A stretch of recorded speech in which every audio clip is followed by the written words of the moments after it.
December 17, 1944. Lanzerath, Belgium.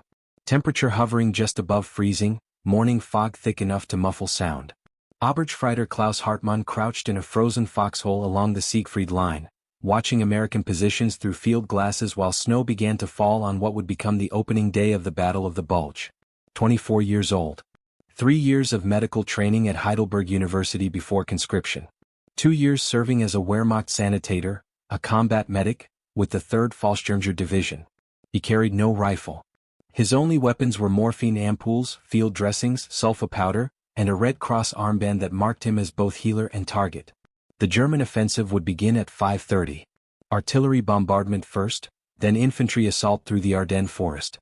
Field Marshal Walter Model had assembled 200,000 men for Operation Wacht am Rhein, Watch on the Rhine. The goal was to split Allied forces, capture Antwerp, force a negotiated peace. Hitler's last gamble in the West. Intelligence reports indicated thin American lines. Green troops. Stretched defenses. The reports were accurate. What they didn't mention was the cold. The kind of cold that turned fingers numb inside gloves, that made wounds bleed slower but hurt longer, that killed men who might have survived in warmer weather. Hartmann checked his medical supplies. Bandages wrapped in waxed paper to keep them dry. Morphine syringes stored close to his body so they wouldn't freeze. Scissors, forceps, tourniquets. Everything a medic needed to keep soldiers alive long enough to reach a field hospital. He'd learned the inventory by touch during his first winter on the Eastern Front. Russia had taught him what cold could do to human tissue. Frostbite that turned feet black and gangrenous. Hypothermia that made wounded men stop shivering, the moment they stopped fighting to stay warm. He'd amputated frozen toes with a scalpel and no anesthesia because morphine was reserved for worse injuries. That was 2 years ago. Before Stalingrad. Before the Wehrmacht began its long retreat westward. Before Hartmann stopped believing in victory and started focusing on the only mission that still made sense. Keeping the men around him alive.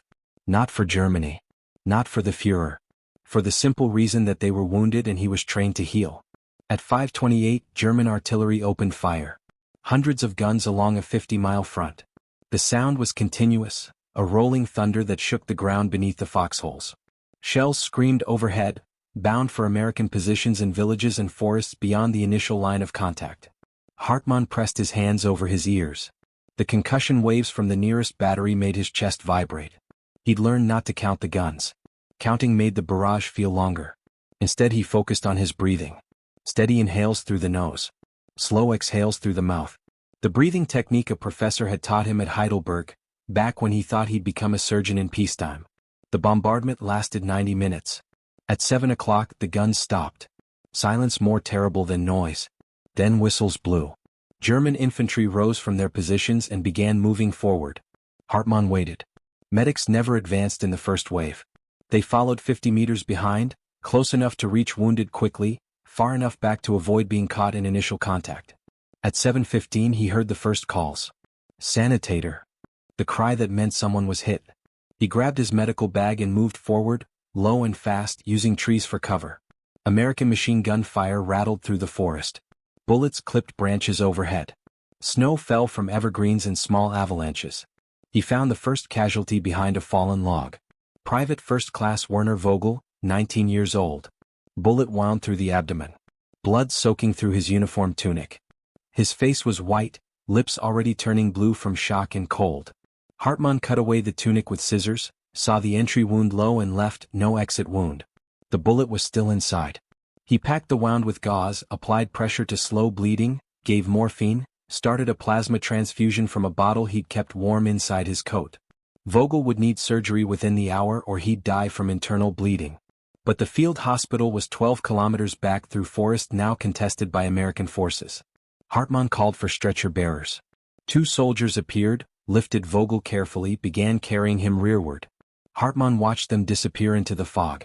He gave Vogel a 30% chance of survival. Maybe less in this cold. He turned back toward the sound of firing. More men would need help. This was only the beginning. By 9 o'clock Hartmann had treated 7 casualties. 3 would live.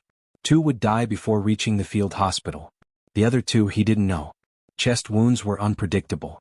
A bullet could miss every vital organ and a man would survive. Or it could nick a major vessel and he'd bleed out internally while looking completely stable on the outside. The German advance was ahead of schedule. American forces were falling back.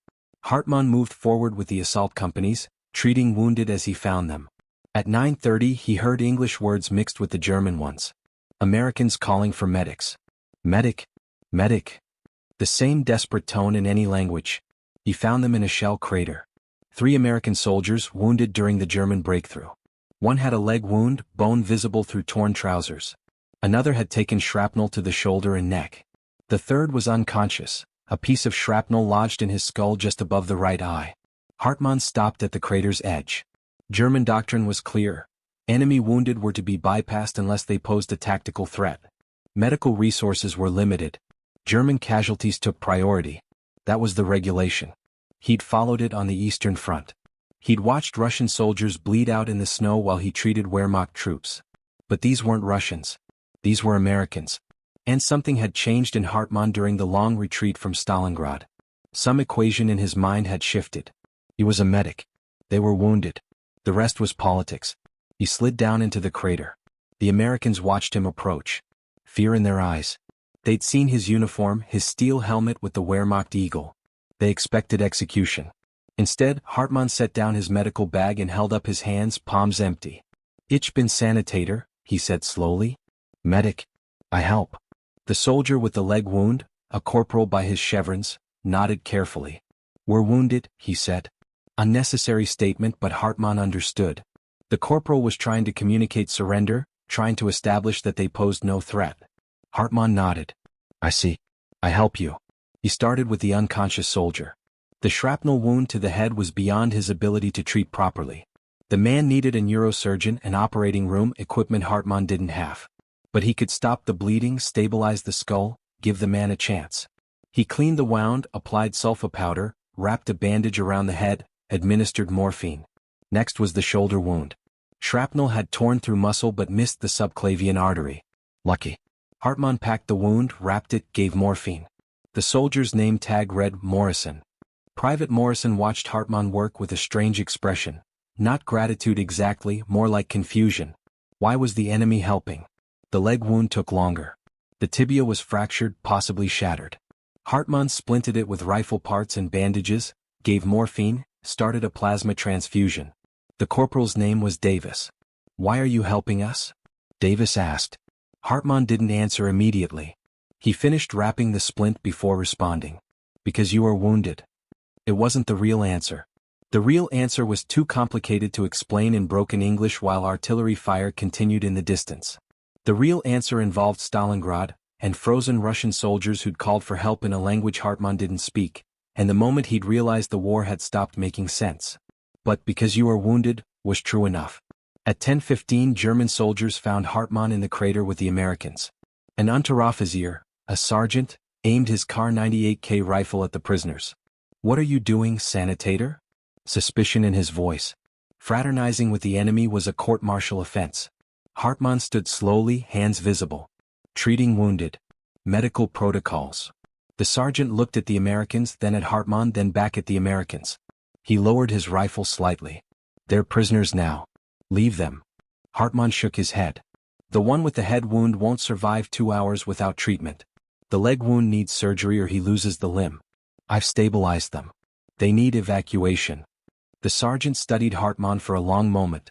Finally, "This is your responsibility. If they die, it's on you. If they escape, you'll be shot." He turned and moved away, rejoining his squad. Hartmann exhaled slowly. He called for stretcher bearers. 2 appeared after 5 minutes. They looked at the Americans without emotion. Orders were orders. They loaded the wounded onto stretchers and began carrying them rearward. Hartmann followed them for 100 meters to ensure they didn't simply dump the Americans in the forest. When he was satisfied the prisoners would reach the field hospital, he turned back toward the fighting. By that point, the German advance had pushed 2 kilometers into American territory. The morning fog had burned off. The sun was weak and pale through winter clouds. At 12:30, Hartmann reached a farmhouse being used as a temporary casualty collection point. Wounded German soldiers lay on straw spread across the floor. A single Wehrmacht doctor, Stabsarzt Müller, was performing triage. Müller saw Hartmann enter and gestured toward a soldier in the corner. "That one. Sucking chest wound. Seal it before he drowns in his own blood." Hartmann knelt beside the soldier. Young. Maybe 18. His name tag read Schmidt. The bullet had punctured his right lung. Air was escaping through the wound with each breath, creating a sucking sound. Hartmann cleaned the wound, applied a petroleum jelly dressing to seal it, wrapped the chest tightly with bandages. Schmidt's breathing eased slightly. Muller appeared beside him. Good work. He paused. I heard about the Americans. 3 enemy wounded you treated in the crater.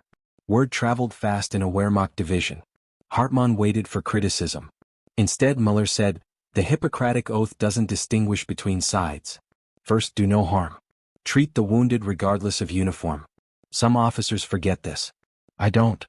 Muller was older, maybe 45. Old enough to have served in the previous war. He'd seen enough combat to understand what mattered and what didn't. He moved away to check another patient. Hartmann stayed with Schmidt, monitoring his breathing.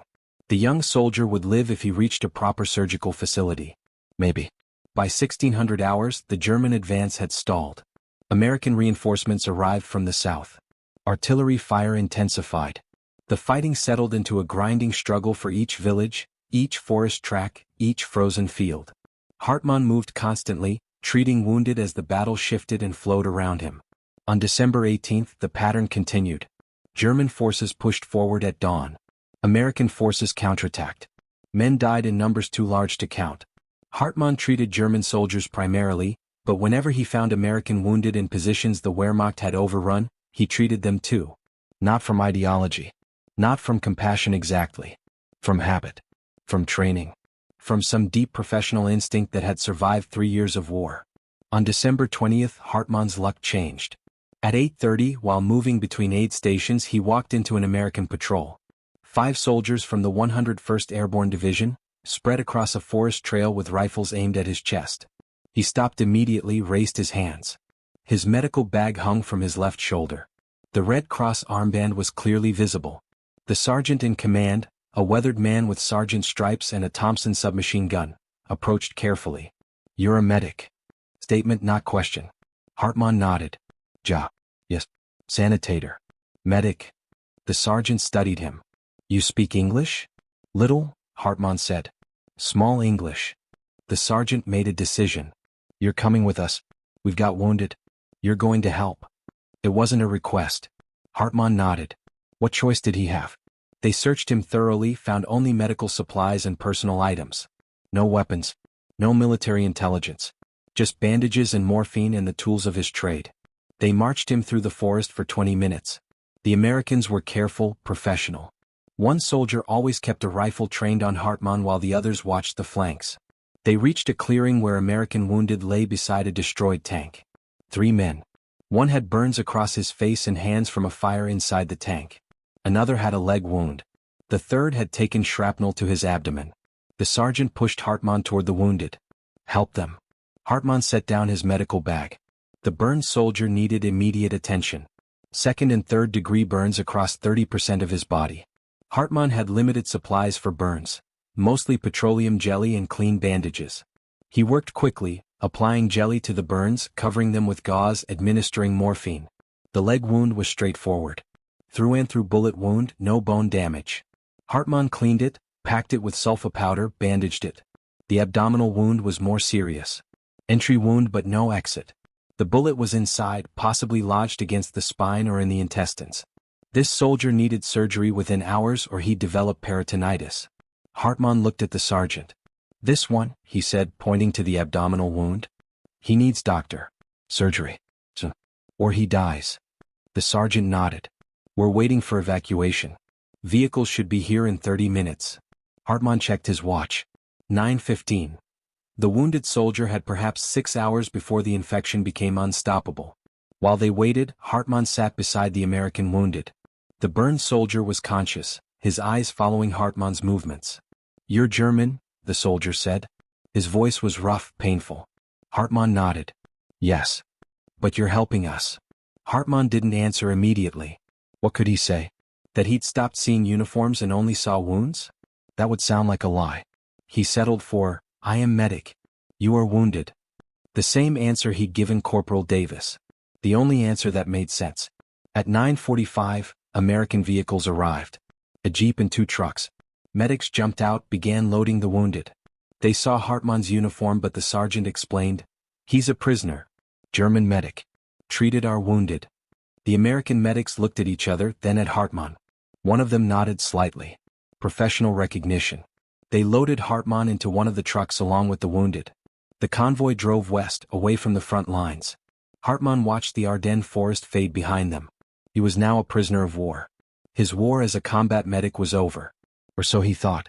They reached a field hospital by 11 o'clock. A collection of tents and temporary structures near Bastogne. American medical personnel were overwhelmed. Wounded soldiers covered every available surface. The German offensive had created hundreds of casualties, more than the medical system could process quickly. Hartmann was taken to a command tent where a lieutenant colonel, the hospital's commanding officer, questioned him. "You're a medic?" the colonel asked. Hartmann nodded. "Yes. 3 years medical school. 2 years combat medic." The colonel looked at papers on his desk. "The report says you treated American wounded." "Yes." "Why?" There it was again. The question everyone asked. Hartmann chose his words carefully. "Is my job. I am doctor. Doctor helps wounded people." The colonel studied him for a long moment. Then, "We're short-staffed. Very short. I'm going to offer you a choice. You can go to a POW camp and sit out the rest of the war. Or you can work here, in this hospital, treating wounded under American supervision. You'll still be a prisoner, but you'll be doing what you're trained for." Hartmann didn't hesitate. "I work here." The colonel nodded. "You'll work under the supervision of Captain Reynolds, our chief surgeon. You'll treat both American and German wounded. You'll follow our protocols. You'll wear your Wehrmacht uniform so everyone knows you're a prisoner, but you'll work alongside our medical staff. Any problems, any issues, you'll be sent to a POW camp immediately." "Understood." "Yes, sir. I understand." The colonel stood. "Captain Reynolds will brief you. Welcome to the 67th Evacuation Hospital, Obergefreiter Hartmann. Try not to make me regret this decision." He gestured to an MP. "Take him to Captain Reynolds." Captain Reynolds was a surgeon from Boston, 38 years old, 15 years of medical practice before the war. He met Hartmann in the surgical tent, a large canvas structure with operating tables and equipment that looked primitive by modern standards but sophisticated compared to Wehrmacht field hospitals Hartmann had worked in. Reynolds spoke briefly. "You'll assist on surgeries. You'll work the ward treating post-operative patients. You'll help with triage when casualties come in. You'll work 12-hour shifts minimum, sometimes longer. We're overwhelmed. The Bulge created a casualty surge we weren't prepared for. I don't care that you're German. I care that you can work. Can you work?" "Yes," Hartmann said. "I can work." And he did. For the next 3 weeks, Hartmann worked alongside American medical personnel treating wounded soldiers. He assisted on surgeries, learning American surgical techniques that were more advanced than German methods. He dressed wounds, administered medication, monitored patients, carried stretchers, cleaned instruments. He treated American soldiers primarily, but when German POWs arrived with wounds, he treated them too. The work was constant. The casualties never stopped. Battle of the Bulge continued through December and into January. American forces contained the German advance, then pushed back. Both sides suffered terrible casualties in the winter cold. Hartmann discovered that American military medicine was different from Wehrmacht doctrine. The Americans had better supplies, more morphine, better antibiotics, newer surgical equipment. But more than that, they had a different philosophy. They treated every wounded soldier aggressively, regardless of how severe the wounds. In the Wehrmacht, severely wounded soldiers were often given minimal treatment to conserve resources for those with better chances. The Americans tried to save everyone. It wasn't always successful. Men still died on the operating tables in the recovery wards, during evacuation. But the Americans tried. Hartmann found himself absorbing this approach. He'd been trained in German military medicine, where efficiency and resource conservation were paramount.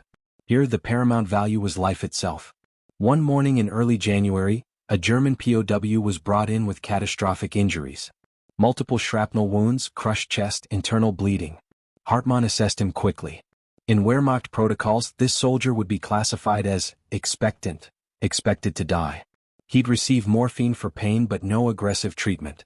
Resources would go to soldiers with better survival chances. Captain Reynolds appeared beside Hartmann. "What do we have?" Hartmann hesitated. "Very bad. Chest crushed. Maybe lungs collapsed. Internal bleeding." In German hospital He stopped. Reynolds waited. We would give morphine. Wait for death. Reynolds looked at the wounded German. Well, this isn't a German hospital. Get him on the table. We're going to try. They operated for 3 hours. Hartmann assisted, holding retractors, suctioning blood, passing instruments. Reynolds worked with steady precision, repairing damaged organs, removing shrapnel, stabilizing the crushed ribs. The German soldier survived the surgery. He survived the next day. A week later, he was stable enough to be transferred to a POW hospital for long-term recovery. Hartmann asked Reynolds about it. Why use so much resource on one wounded enemy? He may die anyway. Reynolds looked at him. Because he might not. Because we're doctors, not accountants. Because the moment we start calculating who deserves treatment and who doesn't, we stop being healers. You understand? Hartmann understood. It was the same principle that had made him treat American wounded in the crater on December 17th. The same principle that had made him a medic in the first place, before the war, before ideology, before everything became complicated. Heal the wounded. That was the job. The only job that mattered. By late January 1945, the Battle of the Bulge was over. German forces had been pushed back to their starting positions. The Wehrmacht offensive had failed.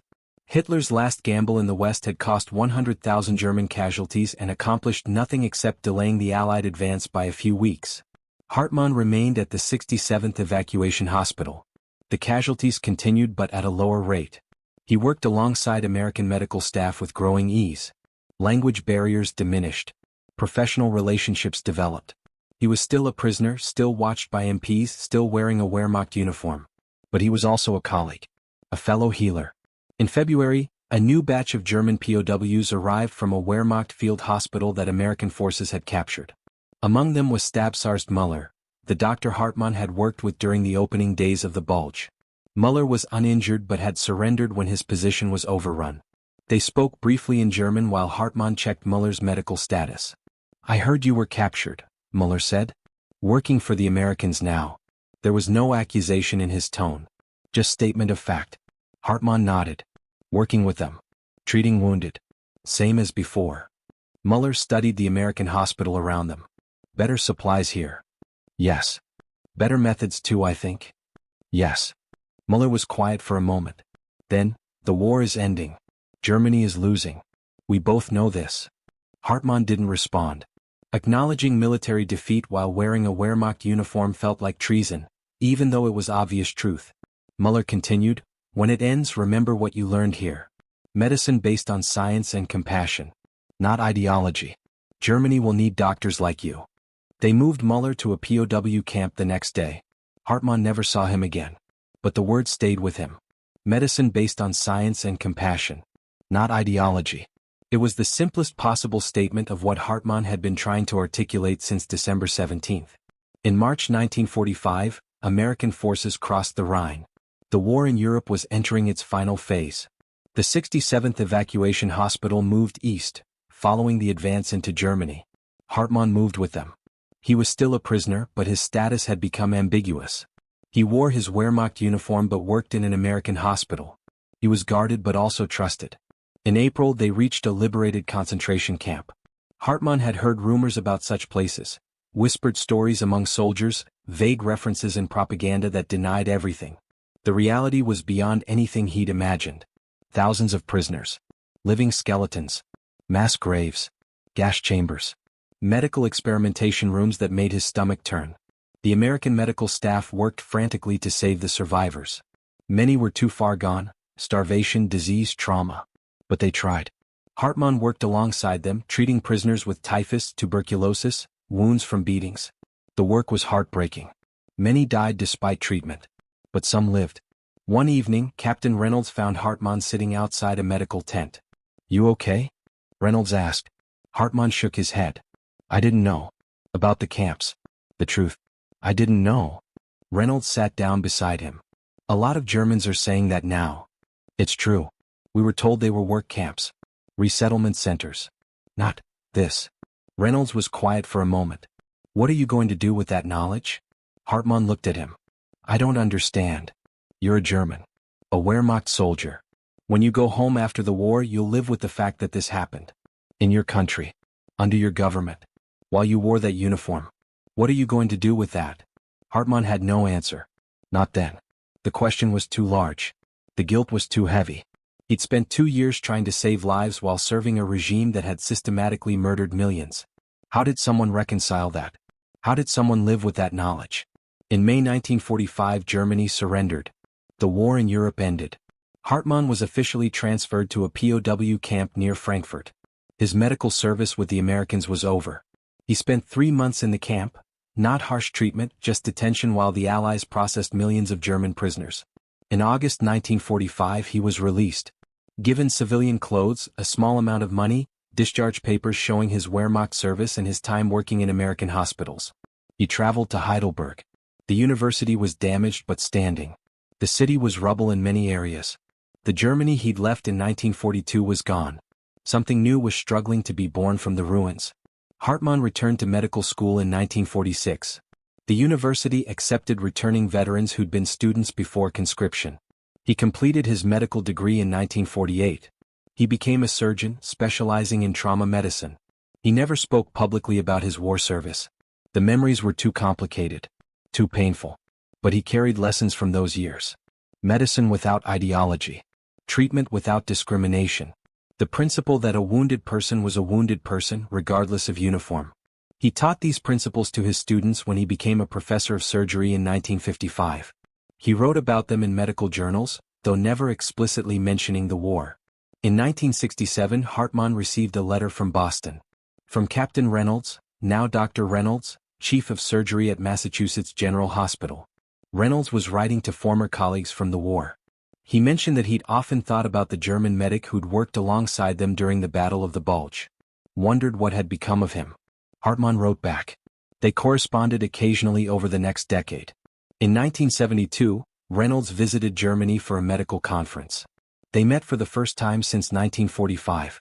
2 old men, both surgeons, both carrying memories of winter 1944 when they'd worked together to save lives in a field hospital near Bastogne. They walked through Heidelberg's old town. Talked about medicine, about teaching, about the students they'd trained. Eventually, inevitably, they talked about the war. Do you ever regret it? Reynolds asked. Treating American wounded. Working with us.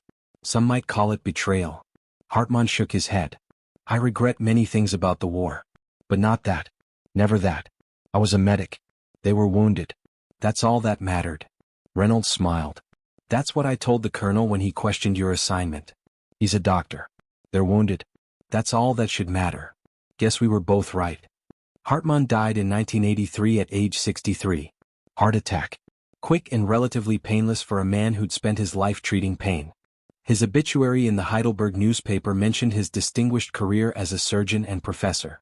It mentioned his military service briefly, served as Wehrmacht medic during World War II, but gave no details. His students knew him as a brilliant surgeon and thoughtful teacher. They knew he emphasized ethical medicine, patient-centered care, treatment without prejudice. Few knew why these principles mattered so much to him. Few knew about December 1944, about the Americans in the crater, about the choice he'd made to treat wounded regardless of uniform. In 2003, the German Medical Association established the Klaus Hartmann Award for Ethical Medical Practice. The award recognizes physicians who exemplify medical ethics and humanitarian care in difficult circumstances. The citation mentions Hartmann's wartime service, describing him as a combat medic who upheld the Hippocratic Oath even when political ideology demanded otherwise. The story might have ended there, a footnote in medical history, an example of ethics in wartime. But in 2008, a historian researching the Battle of the Bulge found records in American military archives. Reports from the 67th Evacuation Hospital. Personnel list. Medical records. Among them was a detailed account by Captain Reynolds, written in 1945 and filed with the Army Medical Corps. Reynolds documented Hartmann's service in precise detail. The number of patients treated. The surgeries assisted. The lives saved. Reynolds estimated that during 3 weeks in December 1944 and January 1945, Hartmann had directly treated or assisted in treating over 200 wounded soldiers, American and German. The historian compared this to Hartmann's combat service before capture. Wehrmacht records showed Hartmann had served as a medic for 2 years on multiple fronts. Standard casualty rates and medical protocols suggested he'd treated perhaps 400 to 500 wounded German soldiers during his entire Wehrmacht service before December 1944. The mathematics were striking. In 3 weeks as a prisoner working with Americans, Hartmann had saved or helped save nearly as many lives as he had during 2 years of service in the Wehrmacht. And unlike his Wehrmacht service, where he'd treated only German soldiers, his work with the Americans included both sides, enemy and ally. The numbers told a story Hartmann had never spoken about. The historian published his findings in a 2010 article titled, Medicine Across Enemy Lines: German Medical Personnel in American Hospitals During the Battle of the Bulge. Hartmann's story became the centerpiece. The article documented other cases, German medics and doctors who'd worked with Allied medical units after capture. But Hartmann's case was the most thoroughly documented. In 2012, the Bundeswehr Medical Service established a memorial to military medical personnel who served in both World Wars. Hartmann's name is listed among those honored. The inscription reads, "They healed without hatred. They saved lives without asking whose. They remembered that medicine's highest calling is to serve humanity, not ideology." Today, medical students at Heidelberg University learn about Hartmann in their medical ethics courses. Not as a hero, not as a traitor, but as an example of what it means to be a doctor in impossible circumstances. His story raises questions that don't have easy answers. What do you do when your country's ideology conflicts with your professional ethics? How do you maintain humanity in the midst of inhumanity? When do you follow orders and when do you follow conscience? The answers aren't simple. Hartmann's choices weren't simple. He'd served in the Wehrmacht for 2 years before December 1944. He'd worn the uniform.